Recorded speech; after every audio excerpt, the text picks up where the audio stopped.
आज के कार्यक्रम के इस सत्र के मुख्य अतिथि और हमारी पूर्व छात्रा आरजे अनादि, इलेक्ट्रॉनिक मीडिया डिपार्टमेंट के विभागाध्यक्ष प्रोफेसर मोनिका वर्मा जी, professor Manoj Kumar ji, professor Sanjeev Gupta ji, doctor राखी तिवारी जी, यहाँ उपस्थित सभी संकाय सदस्य, प्रोड्यूसर्स और प्रिय विद्यार्थियों, मैं सबसे पहले आपके विभाग को बधाई देना चाहता हूँ कि आपने ये 2 दिवसीय कार्यशाला का आपने आयोजन किया। मैं समझता हूँ कि प्रैक्टिकल ट्रेनिंग जो है, या जिसको हम हैंड्स ऑन ट्रेनिंग कहते हैं, वो विशेषकर हमारा जो इंडस्ट्री है मीडिया में सबसे ज़्यादा ज़रूरी है। इसका ये मतलब नहीं है कि थ्योरी नहीं होना चाहिए। हम लोग कोई एक व्यक्ति जो सीधे मोबाइल जर्नलिज्म कर लेता है, उसमें और हमारे विद्यार्थी में सबसे बड़ा फ़र्क है कि उसको मीडिया की, हमारे विद्यार्थी को मीडिया की समझ है, मीडिया के सिद्धांतों की समझ है। क्योंकि जब तक एक मजबूत आधारशिला नहीं रखा जाएगा तब तक उसके ऊपर मजबूत इमारत नहीं खड़ा कर सकते हैं। इसलिए थ्योरी भी अपनी जगह बहुत महत्वपूर्ण है, लेकिन हाँ, जब आप इंडस्ट्री जाते हैं तो प्रैक्टिकल ट्रेनिंग की आवश्यकता है। और मैं इस विषय में कम से कम, हो सकता है कि कुछ संस्थाएं इस देश में हो जहां हमसे बेहतर सुविधाएं हो, मैं इससे इनकार नहीं कर रहा। एक शासकीय विश्वविद्यालय है तो कुछ सीमाएं भी हैं, लेकिन अपना प्रयास हम करते हैं कि हम ज़्यादा से ज़्यादा सुविधाएं अपने विद्यार्थियों को उपलब्ध कराएं। एक आने वाले दिनों में एक सेंट्रल स्टूडियो भी बनेगा और रेडियो स्टेशन के जो उपकरण हैं उसको बेहतर बनाने के लिए हम लोग प्रयास कर रहे हैं। नए उपकरण आ रहे हैं, क्योंकि ये इस वक्त एक आचार संहिता का लागू है, तो कुछ खरीदारी पर रोक होता है इस समय। तो हम लोग वो सब चीज़ें जल्दी ही अपने रेडियो स्टेशन में उपलब्ध कराएंगे। लेकिन मैं ये ज़रूर कहना चाहूँगा कि बहुत ही कम विश्वविद्यालय हैं देश में जिनका अपना रेडियो स्टेशन है, और आपके लिए मैं समझता हूँ कि इससे सुविधाजनक कोई बात हो नहीं सकती। रेडियो में हम लगातार प्रयास करते हैं कि हमारे जो विद्यार्थी हैं उनको हैंड्स ऑन ट्रेनिंग मिले। हमारे यहाँ इतने मेहमान आते हैं, इतने गेस्ट आते हैं, मेरा स्पष्ट निर्देश है कि आप सभी मेहमानों से उनके विषय के बारे में जो है आप बातचीत करें, उनका साक्षात्कार करें। इससे हम सिर्फ एक साक्षात्कार नहीं है, हम उस विषय का भी शोध करते हैं, अध्ययन करते हैं और उसके बारे में जानकारी लेते हैं, और एक कॉन्फिडेंस हमारे अंदर आ जाता है। जब आप वरिष्ठ लोगों से बात करते हैं तो धीरे धीरे आपके अंदर कॉन्फिडेंस आ जाएगा किसी से भी बात करने का। और ये रेडियो एक ऐसा माध्यम है जिसकी मैं कहूँगा कि प्रासंगिकता पहले भी थी और आज भी है। आज़ादी के समय से किस तरीके से हमारे स्वतंत्रता सेनानी, चाहे वो आज़ाद हिंद रेडियो हो नेताजी बोस का, जब उन्होंने पहली बार पूरे देश को संबोधित किया सिंगापुर से, या कई अंडरग्राउंड रेडियो स्टेशंस के माध्यम से, हैम रेडियो के माध्यम से, अंडरग्राउंड रेडियो स्टेशंस के माध्यम से लोगों तक पहुंचने की कोशिश की। और आकाशवाणी आज़ादी के बाद, मैं कई बार कहता हूँ, रेडियो के महत्व सिर्फ एक समाचार संप्रेषण तक सीमित नहीं है। अगर रेडियो को सिर्फ समाचार तक अगर हम सीमित रखते हैं तो हम रेडियो के ताकत को नहीं समझ रहे हैं। अगर इस देश में, मुझे ये कहने में कहीं संकोच नहीं है कि इस देश में आज़ादी के बाद, पहले तो राजा महाराजा हुआ करते थे, नवाब हुआ करते थे, वो लोग संगीत को, कलाओं को प्रोत्साहित करते थे। लेकिन आज़ादी के बाद अगर कला को अगर किसी ने बचा के रखा तो वो मैं समझता हूं कि आकाशवाणी और दूरदर्शन है। जितने बड़े आर्टिस्ट रहे हैं वो सब रेडियो के कोई ए ग्रेड आर्टिस्ट और बी कैटेगरी आर्टिस्ट, इस तरीके से आर्टिस्टों का श्रृंखला रही है। आज भी जितने पुराने गायक हैं, आज़ादी के पहले के भी, अविभाजित भारत के, उनका रिकॉर्डिंग आज भी संरक्षित है आकाशवाणी के पास। मैं स्वयं प्रसार भारती का एक हिस्सा रहा हूं और आकाशवाणी में बतौर विशेषज्ञ युवा काल से, युवावाणी से जुड़कर आगे चलकर एक विशेषज्ञ के तौर पर एफएम और बाकी कई रेडियो ब्रॉडकास्ट में अंग्रेजी और हिंदी में लगातार जुड़ा रहा और आगे चल के बड़े पैमाने पे मैं सामुदायिक रेडियो के साथ जुड़ा रहा। जब मैं भारतीय जनसंचार संस्थान का महानिदेशक था तो मैंने community radio empowerment and resource centre पहली बार देश में जो है हमने स्थापित किया और अपना रेडियो को, जो रेडियो अपना है वहाँ जो आईएमसी का अपना रेडियो स्टेशन है, उसको मैंने बहुत सारे नए कार्यक्रम हमने उसमें तैयार किए और बाद में यहाँ आने के बाद जब पता चला कि हम लोगों का काफ़ी दिनों से लंबित पड़ा हुआ है लाइसेंस की प्रक्रिया, उसको त्वरित गति देकर कोविड काल में हमने उसका लाइसेंस लिया और ज़्यादा समय न लेते हुए हमने रेडियो करमवीर की स्थापना की। रेडियो करमवीर देश का नवीनतम सामुदायिक रेडियो स्टेशन है और इसके सफलता के बारे में मैं इतना ही बता सकता हूं कि लीजिए स्टेशन डायरेक्टर आशीष जी भी आ गए। इसके सफलता के बारे में इतना ही और मैं रेडियो करमवीर के टीम को मैं बधाई देता हूं। मात्र स्थापना के 5 महीने के अंदर, मैं 1 वर्ष की बात नहीं कर रहा हूं, 5 वर्ष की बात नहीं कर रहा हूं, 5 महीने के अंदर ही हमको नेशनल फर्टिलाइजर्स लिमिटेड ने ग्रामीण क्षेत्रों के लिए कृषि से संबंधित 180 एपिसोड तैयार करने के लिए 10 लाख रुपए का अनुदान दिया। ये अन्य रेडियो स्टेशंस के लिए भी, सामुदायिक रेडियो स्टेशंस के लिए भी एक उदाहरण है और आज कई किस्म के प्रोग्राम, मुझे नहीं मालूम आप में से कितने लोग सुनते हैं, लेकिन मैं समझता हूं कि सुनना बहुत आवश्यक है रेडियो स्टेशन को। मैं अपने बारे में ज़रूर बता सकता हूं कि मुझे रेडियो सुनने से बहुत लाभ मिला और मैं रेडियो सुनने की बात से मैं ये नहीं कह रहा हूं कि गीत सुनता था, वो तो सभी सुनते हैं। मैं जब युवावस्था में था तो जाहिर है कि हम सब अलग अलग क्षेत्रों से आते हैं, कोई उत्तर से, कोई दक्षिण से, कोई पश्चिम से, कोई पूरब से, कोई यूपी से, कोई बिहार से, और हम सबका जो है भाषा में एक शब्द का प्रयोग होता है MTI, मदर टंग इन्फ्लुएंस, मातृभाषा प्रभाव।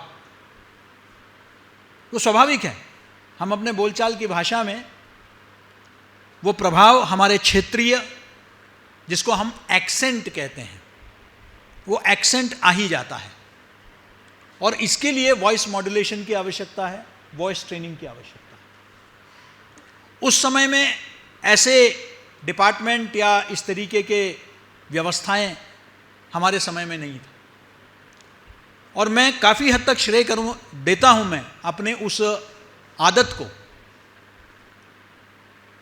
जिसने मुझे भाषा में सुधार लाने में काफ़ी जो है मुझे लाभ मिला और मैं आज आपके साथ वो साझा कर रहा हूँ क्योंकि आप भी ये प्रयास कर सकते हैं। और इसलिए जो है आज जब मैं हिंदी में बात करता हूँ या अंग्रेज़ी में बात करता हूँ, किसी के लिए बहुत कठिन होता है ये पता लगाना कि मैं कहाँ से हूँ।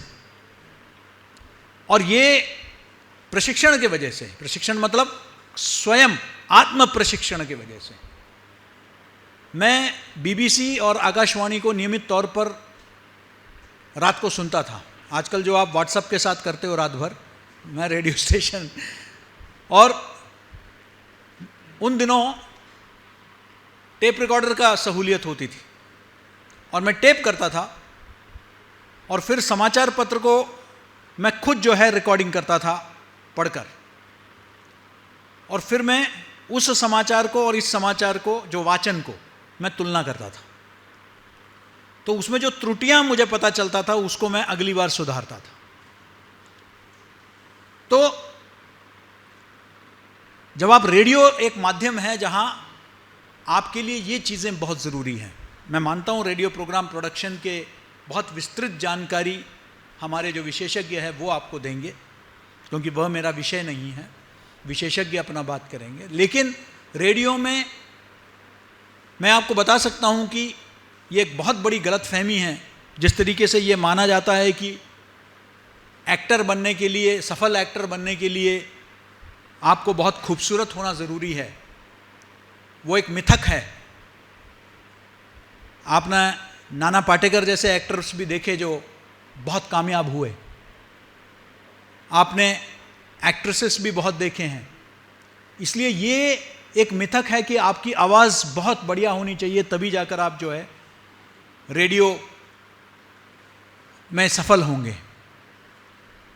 रेडियो के लिए वॉइस को तैयार किया जाता है आपके रियाज से, आपके लगातार अभ्यास से। हमारी एक मित्र हैं आरजे सिमरन, दिल्ली में।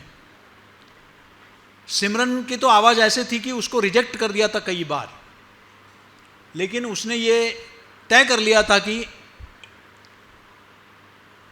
मैं ज़रूर आरजे बनूंगी, और वो बहुत लोकप्रिय आरजे बनी दिल्ली में। और उसका कारण वो खुद बताती है कि मेरी आवाज़ रेडियो के लायक ही नहीं था जिस तरीके से विद इन कोट्स होना चाहिए। इसलिए ये आप मत समझिए कि आरजे अनादि को हम सुनते हैं, और भी जो आरजेस हैं भोपाल में भी बहुत सारे पॉपुलर हैं। अभी कल ही मुझे जो है एक आरजे ने 2 दिन पहले मेरा इंटरव्यू लिया था माई एफएम के लिए, यंगिस्तान प्रोग्राम के लिए। तो मैं समझता हूं कि आपके अंदर वो डेडिकेशन होना चाहिए, और हमारे पास अपना रेडियो स्टेशन है जो आपको इसमें बहुत मददगार साबित होगी। हमारे जो ये कार्यशाला है इसमें बहुत ही वरिष्ठ लोग, आरजे अनादि है, राजेश भट्ट जी है जो वरिष्ठ कार्यक्रम अधिकारी है, डॉक्टर मंजू मेहता जी हैं जो प्रथम न्यूज़ रीडर है भोपाल दूरदर्शन की। उस समय एंकर नहीं कहते थे, उस समय न्यूज़ रीडर कहते थे, और न्यूज़ रीडर लोग सेलिब्रिटी हुआ करते थे, उनसे कोई कम नहीं थे। उस समय सिर्फ दूरदर्शन था। और मुझे याद है कि जो हम लोगों में के अंदर जो क्रेज़ उनके लिए होता था, उनसे मिलने के लिए घेर लेते हम लोग, उनको कहीं भी दिखते तो बहुत तेजेश्वर सिंह, बाद में सुनीत टंडन आए, जेवी रमन, आपके सलमा सुल्तान, बहुत लोकप्रिय हुआ करते थे। और बाद में एंकर का, उनका काम न्यूज़ रीडर था, न्यूज़, वो पत्रकार नहीं थे, वो अलग अलग प्रोफेशन में थे।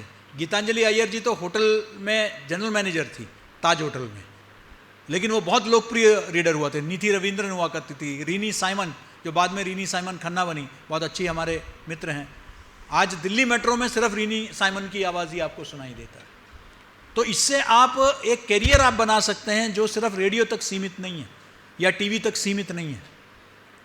तो आज मैं समझता हूं कि इसको ऑडियो ज़्यादा उपयुक्त शब्द है, क्योंकि याद रखिए पब्लिक सर्विस ब्रॉडकास्टिंग से कमर्शियल रेडियो, आपका एएम से एफएम, आपका जो है कम्युनिटी रेडियो, और अब पॉडकास्ट। आज एक बहुत, रेडियो को अगर कोई कहता है कि रेडियो समाप्त हो चुका है, देखिए बेसिक रेडियो के रूल्स वही रहते हैं। और रेडियो इसलिए आज भी प्रासंगिक है क्योंकि रेडियो आज भी विकास पत्रकारिता का प्रतीक है। अगर डेवलपमेंट जर्नलिज्म कहीं हो रहा है, बाकी अखबार कभी कभी रिपोर्टिंग करते हैं, कभी कभी कोई विषयों को लेकर कुछ स्टोरीज करते हैं, लेकिन सही मायने में विकास पत्रकारिता हो रहा है तो रेडियो स्टेशंस के माध्यम से हो रहा है। चाहे वो आकाशवाणी हो, कम्युनिटी रेडियोस हो, लोगों के बीच में जागरूकता पैदा करना। मैं कई वर्षों तक यूनिसेफ का रिसोर्स पर्सन रहा हूँ। Radio for child awards radio UNICEF की तरफ से दिया जाता है, मैं उसका जूरी का भी सदस्य रहा हूँ। और हमने प्रशिक्षित किया उस दौरान आरजेस को कि वो अपने बातचीत के, क्योंकि आरजेस जाने जाते हैं अपने बातचीत के लिए, उनको लोग सुनने के लिए जो है वो क्या बात करते हैं। कुछ हंसी मजाक भी होता है, जैसे बबुआ है, आरजे रौनक, इस टाइप से भी है, लेकिन कुछ बातों बातों में बहुत महत्वपूर्ण बातें कहे जाते हैं।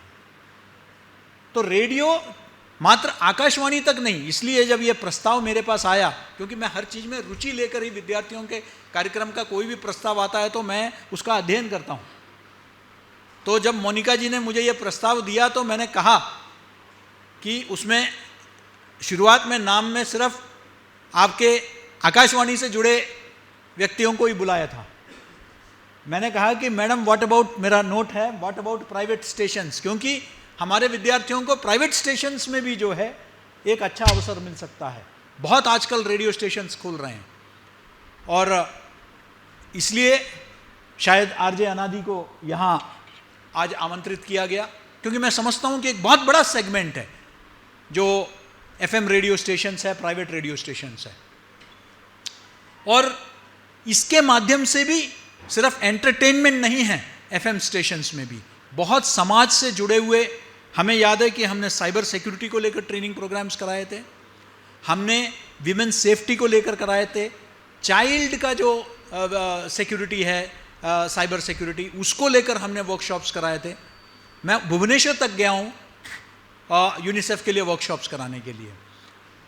तो मुझे बड़ा अच्छा लगा जब मुझे पता चला कि ये 2 दिवसीय कार्यशाला हो रहा है, और मैं बधाई देना चाहता हूँ और मुझे उम्मीद है कि आप इसके बारीकियों को समझेंगे। वैसे तो क्लासरूम में बहुत अनुभवी टीचर्स हमारे यहाँ भी आते हैं, लेकिन इंडस्ट्री के लोगों से सुनना, इसलिए लगातार हम प्रयास करते हैं कि industry interface, industry academia interface, क्योंकि भले मनोज जी ने पूरा रेडियो वन्या में काम किया, आशीष जी ने जो है कम्युनिटी रेडियो के क्षेत्र में काम किया, संजीव जी ने काम किया, कई लोगों ने यहाँ जो है हमारे अपने फैकल्टी ने काम किया, राखी जी स्वयं न्यूज़ एंकर हुआ करती थी एक समय में, और इवन प्रियंका ने आरजे का काम किया है। लेकिन जब जो इस वक्त इंडस्ट्री में है वो जब आते हैं तो उसका जो है अभी इस वक्त लेटेस्ट क्या चल रहा है, इसका आपको जो है, ताकि आप कल जब इंडस्ट्री में उतरेंगे या कोई यहाँ प्लेसमेंट के लिए आएगा तो आपको पता होना चाहिए। मुझे विश्वास है कि ये मात्र भाषण तक सीमित नहीं होगा, ये वर्कशॉप का उद्देश्य ही, सेमिनार और वर्कशॉप में ये बेसिक डिफरेंस है कि सेमिनार में लोग अपना अनुभव साझा करते हैं, अपना विचार व्यक्त करते हैं, लेकिन वर्कशॉप में हैंड्स ऑन ट्रेनिंग दिया जाता है।